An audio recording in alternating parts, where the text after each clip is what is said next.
Hello friends, welcome back to my channel MNS Preparation 2021. So here I am with a new topic, important amendments of Indian Constitution. जो भी important संशोधन किए गए हैं हमारे India के कॉन्स्टिट्यूशन में, आज हम उस टॉपिक पर बात करेंगे.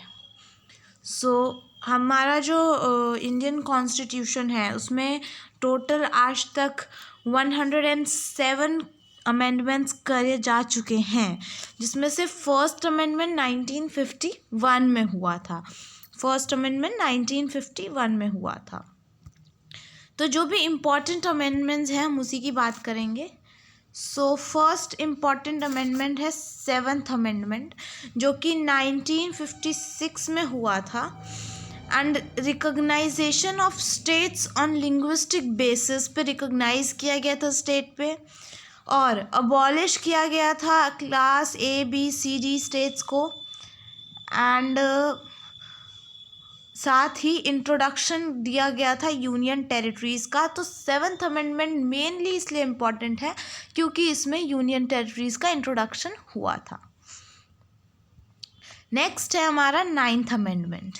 9th अमेंडमेंट 1960 में किया गया था, जिसमें एडजस्टमेंट्स किए गए थे इंडियन टेरिटरीज़ के due to agreement with Pakistan के साथ हमारी एग्रीमेंट हुई थी, इसी वजह से एडजस्टमेंट किए गए थे टू इंडियन टेरिटरीज़. नेक्स्ट है हमारा 10th अमेंडमेंट, जो कि 1961 में ही हुआ था. इसमें दादर नगर एंड हवेली इनको इंक्लूड कर दिया गया था हमारे यूनियन टेरिटरीज़ के लिस्ट में. किस में इंक्लूड कर दिया गया था? यूनियन टेरिटरीज़ के लिस्ट में इंक्लूड कर दिया गया था.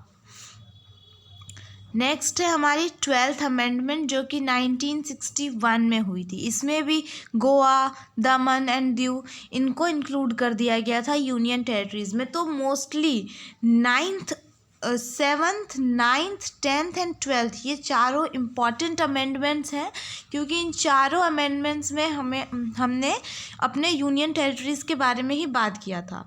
तो एक बार फिर से इसको रिवाइज कर लेते हैं. 7th amendment 1956, introduction of union territories. 9th amendment, adjustment to Indian territories. 10th amendment, Dadar Nagar and Haveli included in union territories list. And 12th amendment, Goa, Daman and Diu included in union territories list. ये इम्पॉर्टेंट है. Next है हमारा 13th amendment.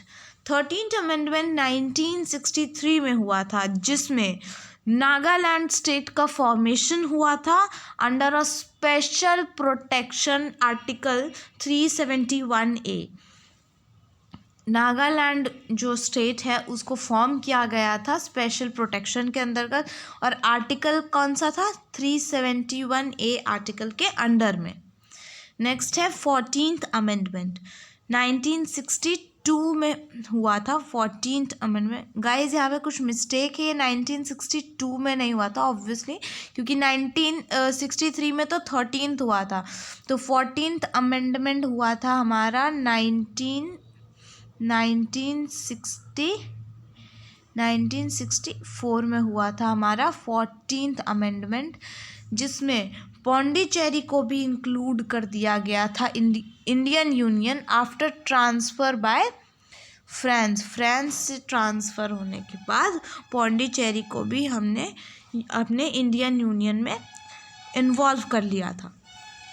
21st amendment, जो कि 1967 में हुआ था, जिसमें सिंधी एज अ लैंग्वेज हमने अपने ऑफिशियल लैंग्वेजेस में इंक्लूड किया था 8th शेड्यूल के हिसाब से. अभी हमारे जो ऑफिशियल लैंग्वेजेस है, आपको कमेंट में बताना है कि टोटल कितने ऑफिशियल लैंग्वेजेस है अभी हमारे कॉन्स्टिट्यूशन में, और पहले कितने थे. तो सिंधी को हमने ऐड किया था as a language, official language in the 8th schedule in 21st amendment. Important ones again. Next 26th amendment 1971 में किया गया था.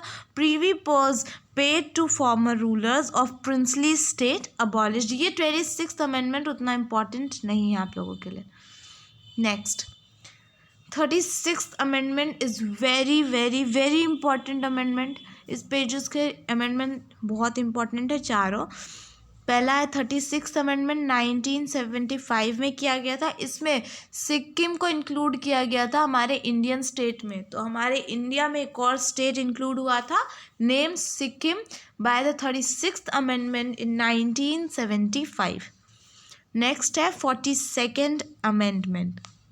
ये 1976 में किया गया था। इसमें हमने फंडामेंटल ड्यूटीज़ प्रिस्क्राइब की थी एंड इंडिया को हमने जो हमारे प्रेम्बल में 3 मोर वर्ड्स ऐड किए थे, that is socialist, secular and Republic. ये तीनों वर्ड्स हमने अपने प्रेम्बल में ऐड किए थे एंड इंडिया बन गया था सोशलिस्ट, सेक्युलर एंड रिपब्लिक। तो आप याद रखेंगे 36th amendment 1975 Sikkim included as an Indian state and 42nd amendment 1976 fundamental duties prescribed India became socialist, secular and republic.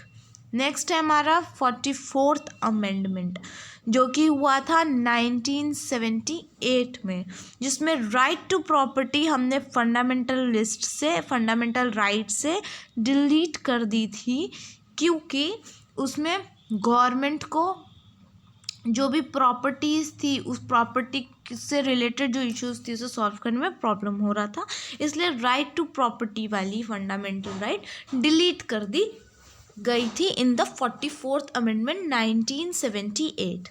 Next is 52nd amendment जो कि 1985 में हुआ था। Defection to another party after election made illegal. जो किसी भी party को election के बाद डिफेक्ट करना, उस चीज़ को इलीगल बना दिया गया था आफ्टर इलेक्शन। तो ये 52nd अमेंडमेंट था। उतना आप 52nd पे ध्यान नहीं भी देंगे तो 44th, 42nd एंड 36 ये तीनों बहुत ज़्यादा इंपॉर्टेंट है। एक बार हम रिपीट कर लेते हैं। 36th amendment 1975 Sikkim included as an Indian state. 42nd amendment 1976 fundamental duties prescribed and India became socialist, secular and Republic.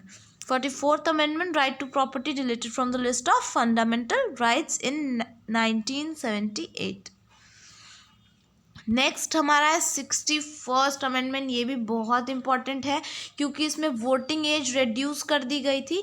पहले वोटिंग एज थी कि 21 के ईयर्स के जब हो जाएंगे उसके बाद आप वोट कर सकते हैं, बट उसे रिड्यूस करके 18 ईयर्स कर दिया गया था in 1989 by the amendment 61st। Okay, then 71st amendment. ये भी बहुत इंपॉर्टेंट है क्योंकि इसमें हमने 8th शेड्यूल जो कि हमारे लैंग्वेजेस के लिए माना जाता है उसमें कोंकणी, मणिपुरी लिखा है गाइस। ये मणिपुरी एंड नेपाली ये 3 लैंग्वेजेस हमने अपने 8th शेड्यूल में ऐड कर दिए गए थे जो कि लैंग्वेजेस के लिए जाने जाते हैं।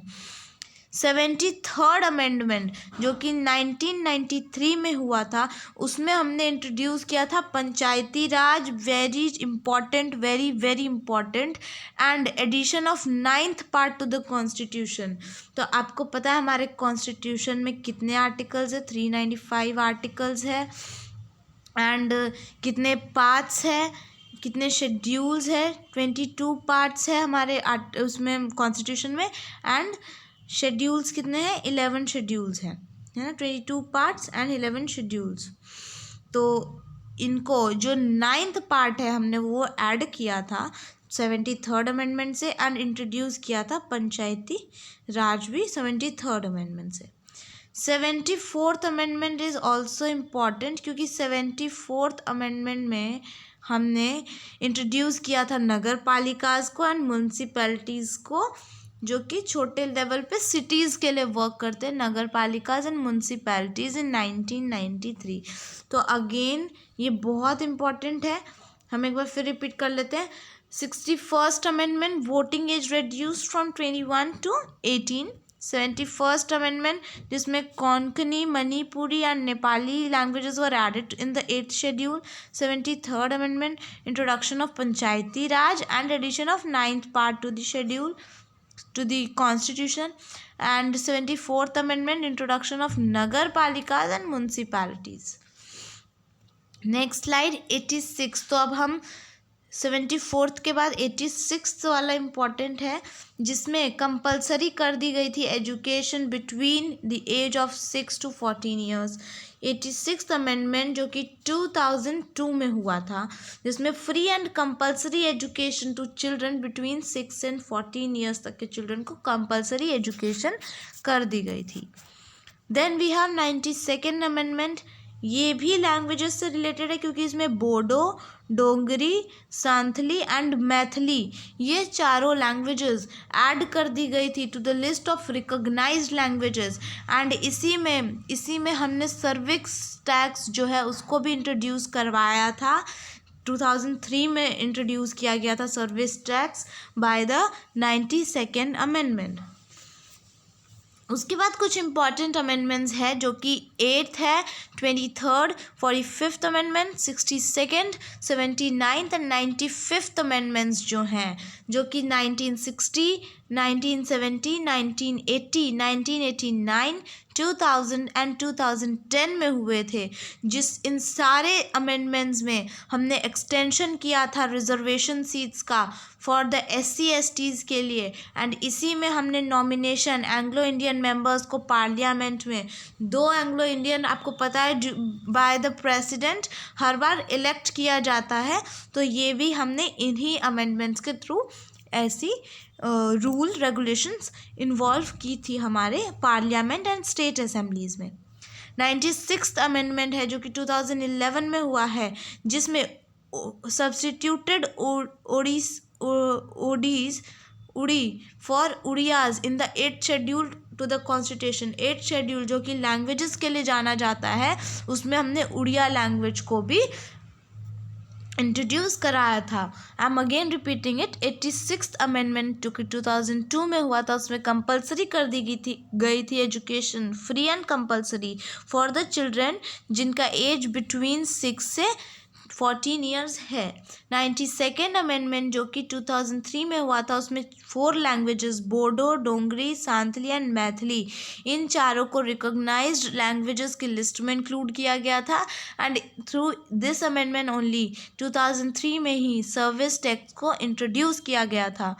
By the help of 8th Amendment, 23rd, 45th, 62nd, 79 and 95, इन सारे अमेंडमेंट्स के थ्रू जो कि 1960 से लेकर 2010 के बीच में किए गए हैं, इसमें हमने SC and ST कास्ट के लिए रिजर्वेशन सीट्स को इंक्रीज़ किया था। एंड हमने इसी के दौरान नॉमिनेशंस किया था एंग्लो इंडियन मेंबर्स का in the parliament bye the help of president. 96th amendment में हमने उड़ीसा का जो लैंग्वेज है, उड़िया लैंग्वेज, उस लैंग्वेज को हमने अपने 8th शेड्यूल में सब्स्टिट्यूट किया था। ये इम्पॉर्टेंट है। देन इसमें मेन चीज़ जो सारे अमेंडमेंट्स जो है वो तो मैंने आपको करा दी। जो मेन इम्पॉर्टेंट चीज़ें हैं इसमें वो ये है, क्वेश्चन आ जाता है कि मिनी कॉन्स्टिट्यूशन कौन से अमेंडमेंट को कहा जाता है। सो 42nd amendment was the most comprehensive amendment which had 59 clauses and carried out so many changes that it has been described as mini constitution। तो 42nd अमेंडमेंट जो है हमारा 42nd अमेंडमेंट, उसको हमने मिनी कॉन्स्टिट्यूशन, मैंने आपको बताया 42nd अमेंडमेंट में जो इम्पॉर्टेंट है वो है कि फंडामेंटल ड्यूटीज़ प्रिस्क्राइब की गई थी। जितने भी फंडामेंटल ड्यूटीज़ हैं उन सब का लिस्ट निकला था और इंडिया बन गया था सोशलिस्ट, सेक्युलर एंड रिपब्लिक। ये 42nd अमेंडमेंट में हुआ था। 42nd अमेंडमेंट को ही मिनी कॉन्स्टिट्यूशन कहा जाता है, क्योंकि इसमें 59 क्लॉजेज हैं, इतने सारे क्लॉजेज हैं एंड चेंजेस, बहुत ज़्यादा चेंजेस की गई थी कॉन्स्टिट्यूशन में कि ये खुद ही में एक कॉन्स्टिट्यूशन का पार्ट लग रहा था, इसलिए इसको मिनी कॉन्स्टिट्यूशन भी कहा जाता है। उसके बाद the 52nd amendment was the only amendment to be unanimously adopted by the parliament. 52nd amendment एक ऐसा अमेंडमेंट है जो कि डिसाइडेड बिल्कुल भी नहीं था। क्या था वो 52nd अमेंडमेंट? आपने देखा क्या था 52nd अमेंडमेंट? यहाँ पे लास्ट में लिखा हुआ है कि defection to the another party after election made illegal. ये कोई सोच के नहीं आया था अमेंडमेंट कि ऐसा कुछ करना है, बट अचानक से हमारे पार्लियामेंट ने, हमारे कॉन्स्टिट्यूशन ने इस 52nd अमेंडमेंट को अडॉप्ट कर लिया था। तो ये सारे इम्पॉर्टेंट अमेंडमेंट्स जो मैंने आपको बताए हैं वो आप एक बार ध्यान में रखेंगे, क्योंकि ये बहुत ज़्यादा इम्पॉर्टेंट है। हम एक बार रिपीट कर लेते हैं सारे अमेंडमेंट्स को। तो पहला हमारा अमेंडमेंट है, first amendment is 7th amendment, जो कि रिकॉग्नाइजेशन किया गया था स्टेट्स का linguistic basis and introduction of union territories. 9th amendment जिसमें adjustment of union territories. 10th amendment जिसमें दादर नगर एंड हवेली को इंक्लूड किया गया था in the list of union territories. 12th amendment जिसमें गोवा, दमन एंड दीव को इंक्लूड किया गया था in the list of union territories.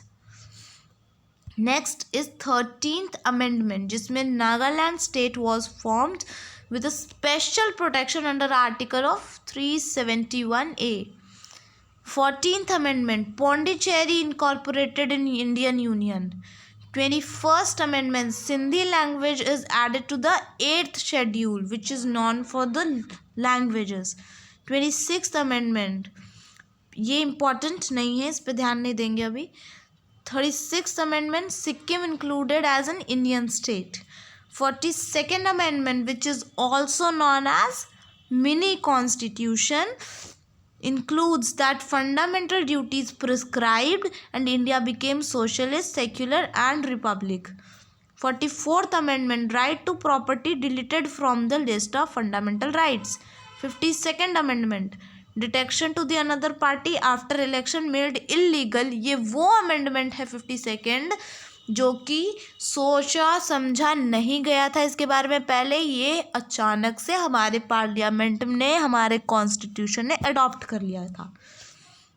Then we have 61st amendment जिसमें voting age reduced from 21 to 18। 71st amendment Konkani, Manipuri and Nepali languages were added to the 8th schedule. 73rd amendment introduction of Panchayati Raj and addition of 9th part of the Constitution. 74th Amendment, introduction of Nagar Palikas and municipalities. Then we have 86th Amendment which says free and compulsory education for the children between 6 and 14 years. 92nd amendment Bodo, Dogri, Santhali and Maithili इन चारों languages को recognised languages की list में add किया गया, जो कि 2003 में हुआ था 92nd amendment. And service tax introduce कराया गया। By the help of 8th, 23rd, 45th, 62, 79 and 95th amendment जो कि 1960 से 2010 के बीच में किया गया, इसमें एक्सटेंशन किया गया of reservation of seats for SC and ST के लिए and nomination of Anglo Indian members in parliament and state assemblies. 96th amendment जिसमें उड़िया लैंग्वेज को 8th शेड्यूल के तहत ऐड कर दिया गया।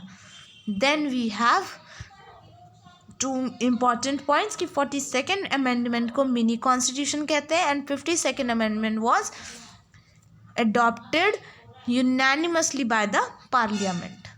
सो ये इम्पॉर्टेंट कुछ थे गाइज, आप लोग याद रखेंगे। And thank you for watching it. Please like, share, subscribe and comment down the question which I have asked in the middle of the video. And thanks for watching once again. Keep supporting.